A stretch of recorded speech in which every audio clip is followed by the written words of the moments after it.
So I heard about this guy that created this incredible AI tool, right? He custom built it himself, and then he was charging like $5,000 for it. And then the top comment underneath was, nobody pay him, I just put this open source. So in the spirit of that, and my workflow is basically becoming obsolete in the next 6 months because of how quickly AI is moving, I'm going to show all my cards on how I manage a client's meta ads campaign using Claude.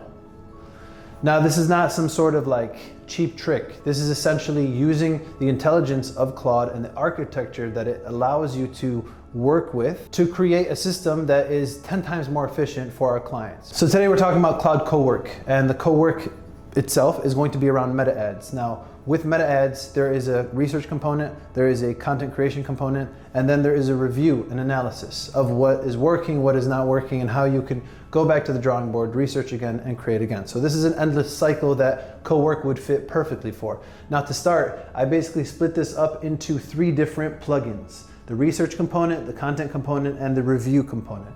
Within each plugin, there are skills and tools, and then there are also commands that you can make as well, but we're gonna skip that one for now. The idea is that within a Coworker, you have plugins, and those plugins contain tools and skills. Now, what is a skill? A skill is basically, if you have a business, right? Let's say you want to do a meta ads campaign, you want to target a specific type of person. You'll go into Claude Chat and you'll say, what are the top 3 people that I can sell to? Now, that's going to give you a persona, right? A type of age range, a type of person, their interests.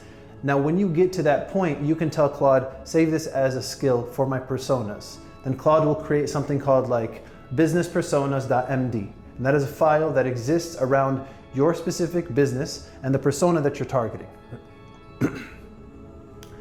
Now you've created that persona skill. You can create a skill around generating hooks and a skill around the types of formats of content that you want to create. Is it user-generated content? Is it man-on-the-street interviews? Is it something just like this? When you have those as skills, now your research gets a lot more dynamic and personal to the way that you like to do research.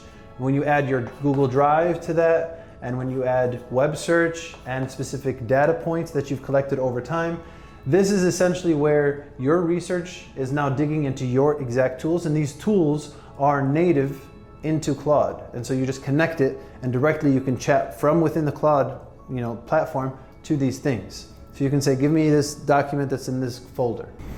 And that is essentially the research plugin. Now the content plugin is essentially helping you create images, create videos, and hand that content off to the individual people that are going to be posting on your ads managers or on your organic profiles. With that, there is Canva, which is native into Claude. So you can say, give me an image for this, use Canva. And then you have Higgsfield, which is the video generation tool, also image generation tool. And then communications, your project management platform, your Slack, your email, whatever the case may be, where you're doing communication to hand the stuff back and forth.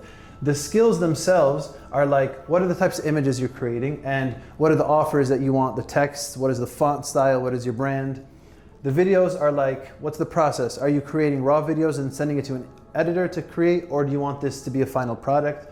And then the handoff process is, who is the individual that you have to be talking to? What are the timelines of these kinds of tasks? So on and so forth. So that when you're creating content, you go ahead and it already knows the type of images you want to make, and it knows how to hand these things off, and it knows that images should come from Canva and videos should come from Higgsfield, and so on and so forth. So there's an infrastructure to creating content that lives in your workflow. Now you have a review plugin, which basically analyzes, it creates tasks out of what it reviewed, and then generates reports. When you connect it to something called Windsor AI, Windsor is basically a data warehouse where you'll take all of your Google business profile, all your Google Analytics, your website analytics, your ads dashboards, your Google Ads, meta ads, that can be connected into Windsor, and you could directly chat. This is probably the biggest hack of this whole entire thing. So if there's one thing that you do, look into Windsor AI and collecting all of your data into one warehouse so that you can chat with that data.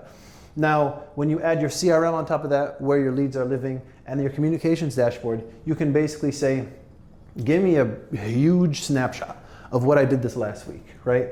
But then that goes into your analysis skill. Maybe your analysis, you only want it to look at 1, 2, 3, and 4 data points, right? So when you say, give me analysis report, it'll go into the analysis skill, and then it'll look in Windsor. So this is a very quick overview of what a co-working could look like when you add plugins specific to the major phases of a project, and then within those phases of that project, you create specific skills related to the function of that work in that phase, and then the tools that are associated with that phase of work. When you create that as plugins, you basically have an infinite way of creating coworkers, where you'll have one for meta ads, one for Google ads, one for content creation by itself, one for onboarding new clients, so on and so forth. So it can get pretty complex, but this is a overview of what I do. If there's something that you do specifically, let me know in the comments. And if you want to know something specific, I'll take a stab at it.